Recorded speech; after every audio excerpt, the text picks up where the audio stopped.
আসসালামু আলাইকুম বন্ধুরা, আমার হিন্দু ভাইদেরকে নমস্কার।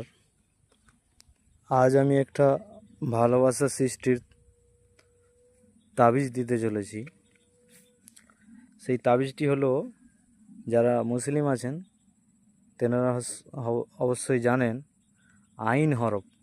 আইন হরফটা যে আছে সেইটা 12 বার একটি তামার পাতে চৌকা বক্সের মতো করে নিতে হবে।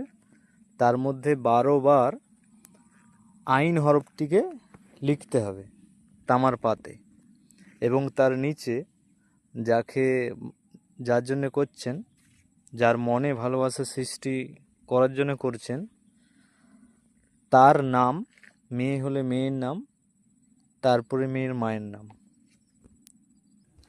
তো ছেলে হলে ছেলের নাম প্রথমে, ছেলের বাবার নাম তারপরে লিখতে হবে।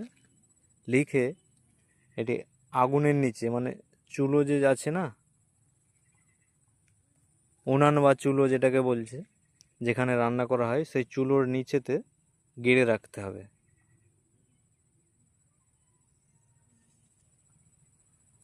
গেড়ে রাখলে কিছুদিনের মধ্যে আল্লাহর রহমতে অবশ্যই ফল পাওয়া যাবে। ধন্যবাদ।